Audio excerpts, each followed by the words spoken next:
Today I want to explain about a blog from our project final exam in basic writing with my letter. Before I want to explain it, let me to introduce my name. My name is Lika Versamanik and my student number is 2503050028. And now I want to explain it. Hi, today I want to tell you about our project final exams is make a blog from Blogger apps. Our blog is for education and the theme is Indonesia Maritime Culture. From our blog, we make a title exploring maritime narratives and analysis of miniatures depicting coastal life at the Bintan Maritime Museum in the construction of local maritime identity.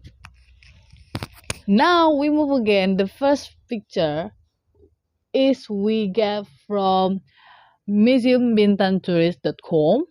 The picture is Museum Bahari Bintan. Next, we first explain is definition general from Museum Bahari Bintan. The Museum Bahari Bintan is a dedicated museum focused on maritime life. This maritime theme depicted the lives of fishermen, the fishing gear, the activities, and the unique lifestyle.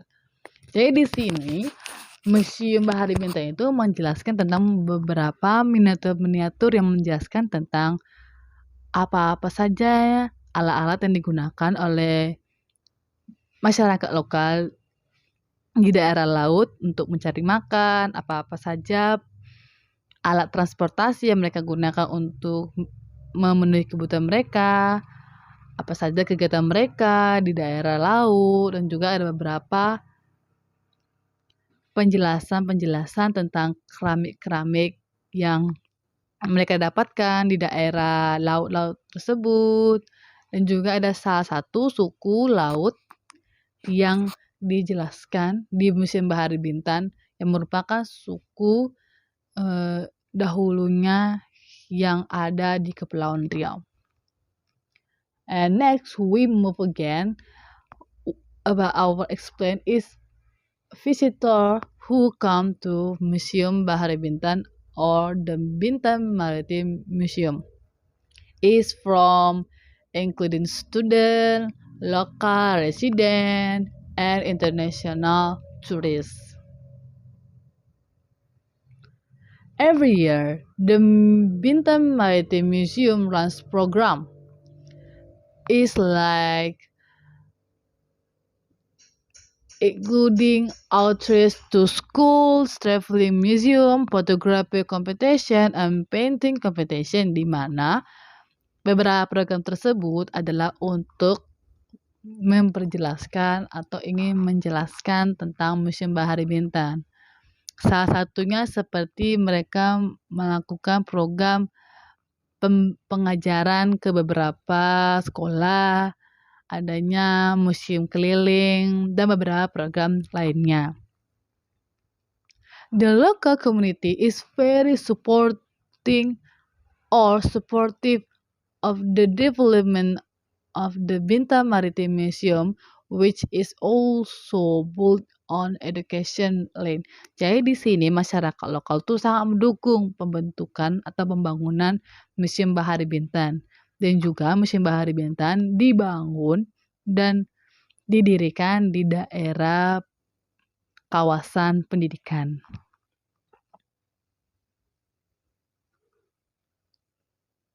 Now I want to explain the first floor of the Bintan Maritime Museum is tell about miniatures of fishing gear, transportation, and other maritime concepts. And we choose one miniature from Museum Bahari Bintan at the first floor. The name miniature is kelang apung. Kelang apung are made of wood and are suspended above the sea surface using wooden floats and plastic drums. Fishermen prefer kelang apung because they have an advantage over fixed kelong are the competition or the position can be changed at any time. Jadi di sini kelang apung ini banyak digunakan karena kelang apung ini dia bisa berpindah tempat sesuai dengan daerah yang mereka inginkan dan sesuai dengan arus ombak mengikuti daerah di mana ikan banyak adanya atau di mana banyaknya ikan muncul.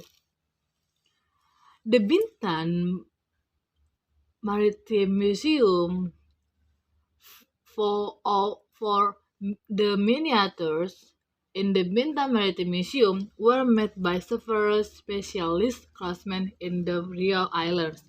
Jadi di sini Museum Bahari Bintan ini memiliki miniatur-miniatur di mana miniatur tersebut dibuat oleh beberapa perajin yang ada di Kepulauan Riau di Indonesia dan dirawat oleh by the Culture Preservation Center. Next material and the next explaining is the miniature or the Bintan Maritime Museum. In addition to the miniatures, there are extant artifacts such as Chinese ceramic. In the past, Tanjung Pinang was standing port where Chinese merchants come to Tanjung Pinang. Because they brought silk fabric, it was called the Silk Road. These silk fabric were traded in the regions of Sumatra, Java, or Sulawesi. When they returned, this activity was called the Spicy Road, where they brought back spices to be traded again in their countries and taken to Eropa. Jadi dahulunya ada pedagang dari daerah Cina atau dari negara Cina yang datang ke Tanjung Pinang untuk mengambil rempah-rempah atau rempah-rempah atau juga bisa dibilang cabai, jahe atau yang dimiliki oleh Indonesia itu, lebih tepatnya Tanjung Pinang, ingin mereka beli atau ingin mereka ambil. Dan ketika mereka pulang, mereka membawa rempah-rempah tersebut. Dan ketika mereka datang, mereka membawa kain-kain untuk diperdagangkan di Tanjung Pinang. Sedangkan mereka pulang, mereka membawa rempah-rempah. Jadi ketika mereka pulang itu, mereka ingin memperjualkan lagi rempah-rempah hingga ke bagian daerah Eropa. Jadi di sini ada foto gambar dari pihak Museum Bahari Bintan belum juga mengetahui jenis dan nama dari peninggalan tersebut. Namun bisa dilihat peninggalan tersebut sudah lama tertinggal di daerah Bintan maupun di daerah Tanjung Pinang, yang dimana di sini seperti kendi. Namun kita belum bisa pastikan itu kendi atau vas, atau mungkin ada nama lainnya. These merchants typically arrive between April and July, and depart between July and November. Their return coincident with the monsoon season, during which the winds and waves were exceptionally strong. To navigate these treacherous waters safely, the Chinese vessels often leave behind the ceramic to lighten the ship's load. One motley type of ceramic found among these artifacts is Batavia. Jadi beberapa keramik yang ditinggalkan oleh pedagang dari negara Cina tersebut itu menjelaskan itu meninggalkan ada beberapa keramik yang ditinggalkan dan diketahui berjenis Batavia ware. We move again to the next explain is the second floor, such as the lives of sea tribes, including their livelihoods, and culture. Jadi di sini di lantai 1 tadi mereka menjelaskan tentang miniatur-miniatur kehidupan kebaharian. Lalu lantai 2 menjelaskan tentang salah satu suku yang dulunya tinggal di daerah Bintan atau di daerah Kepulauan Riau, yaitu disebut dengan suku laut.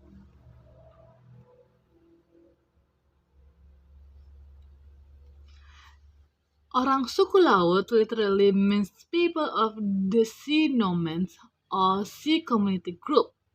Jadi di sini ada gambar yang menjelaskan bahwasanya orang suku laut. Di sini ada 3 gambar tentang mereka, tentang kehidupan mereka.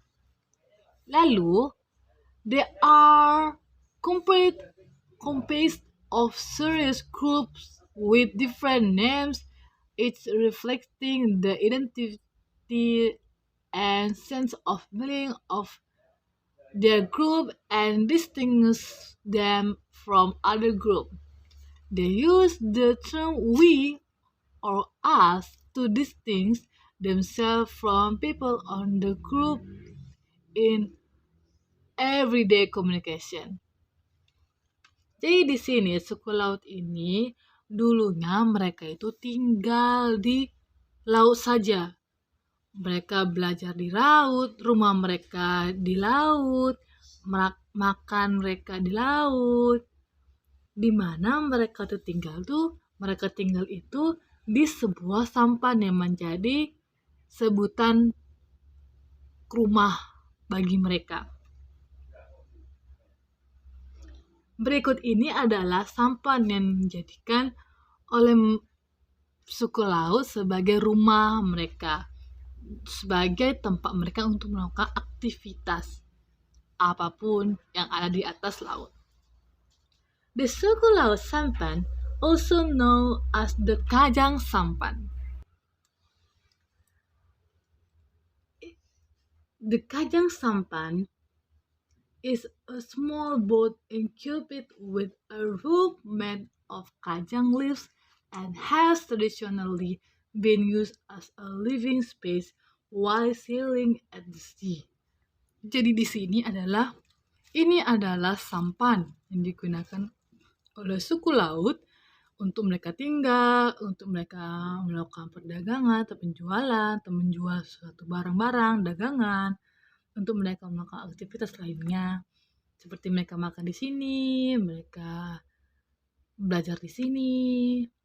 Kehidupan mereka di atas kapal Kajang Sampan, di atas laut.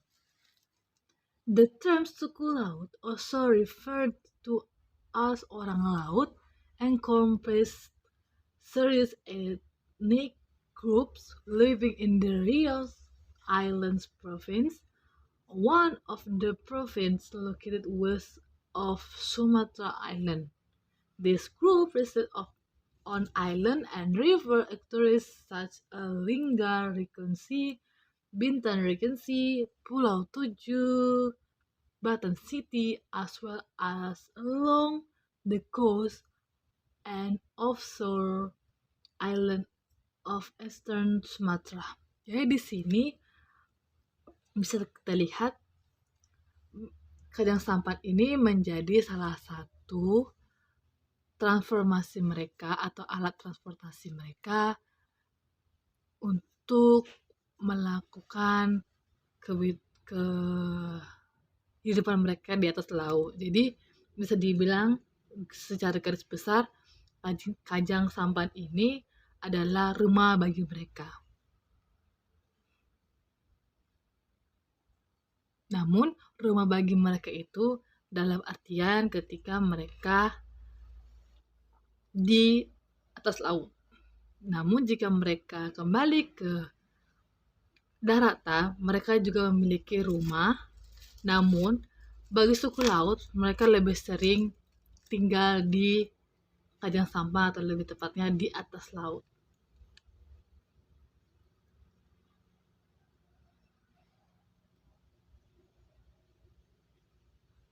Next, we move again to the conclusion from our explain is the Bintan Maritime Museum can be a place that displays visual image and real explanation about life at the sea in the past, especially in the Riau Island regions, in the Riau Island province in Indonesia. Is 1. The Bintan Maritime Museum can be considered a time portal. This is between the museum displays miniature in an image of the life of the sea tribes from how people is constant rise live to how sea tribes live. Jadi di sini Museum Bahari Bintan itu bisa menjadi pintu memutar waktu atau sebagai penjelasan, sebagai tempat yang menjelaskan bahwa adanya kehidupan suku laut pada zaman dahulu.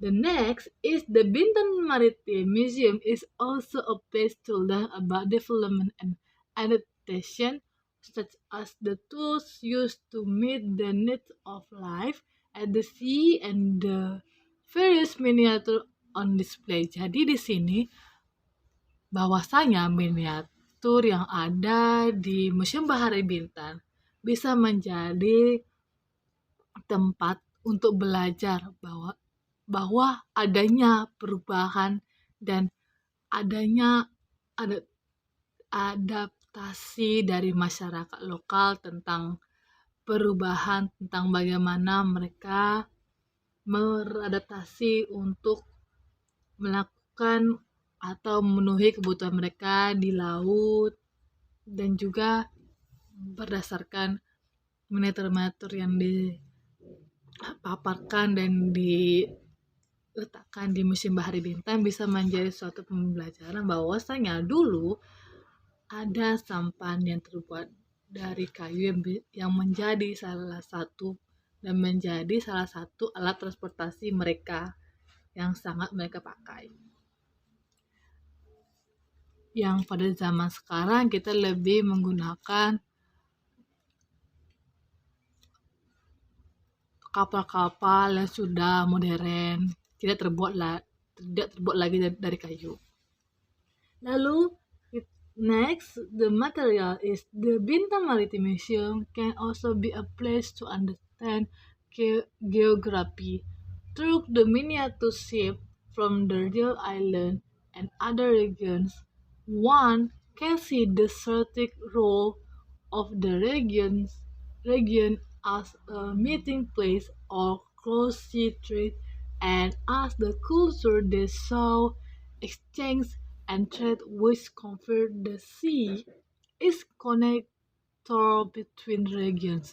Jadi di sini dari Museum Bahari Bintan yang menjelaskan bahwa ada peninggalan keramik-keramik yang tertinggal dari negara Cina. Jadi kita bisa mendapati bahwasanya kita bisa belajar dari Museum Bahari Bintan ini.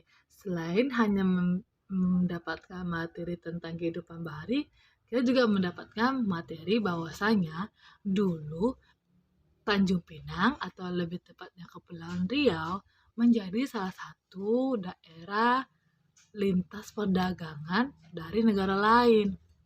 Jadi dengan adanya peninggalan dapat diketahui bahwasanya dulu Indonesia, lebih tepatnya Kepulauan Riau, menjadi salah satu lintas perdagangan yang banyak dipakai oleh pedagang-pedagang dari luar negeri.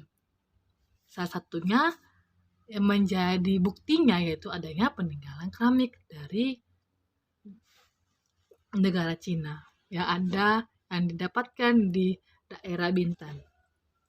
The next materials tell us is the Bintan Maritime Museum has several physical collection in the form of temples and ceramic from various dynasties in China that were found on the coast of Bintan. This collection show that these temples and ceramic are specific evidence of trade routes. This confirmed that Bintan was one of the trading centers for various countries, which took place in Bintan in Riau Islands province.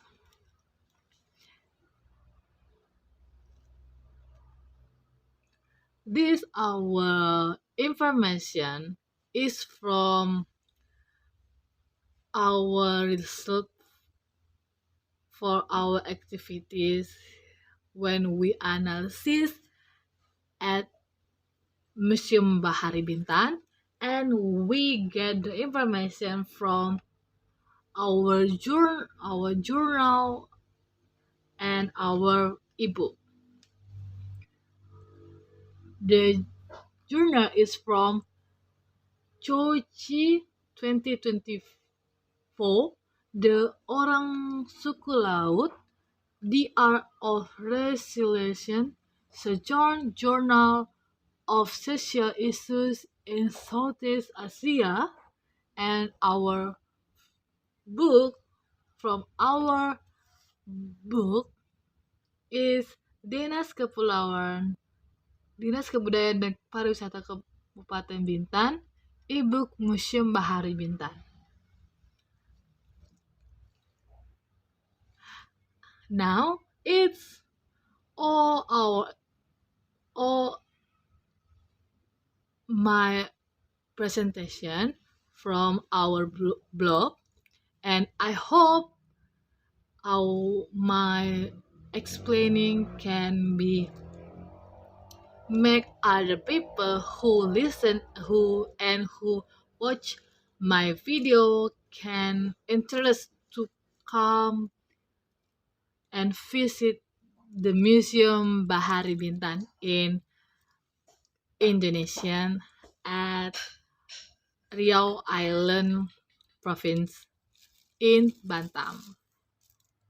In Bintan. I think it's all from me. Thank you and happy next video. Bye bye.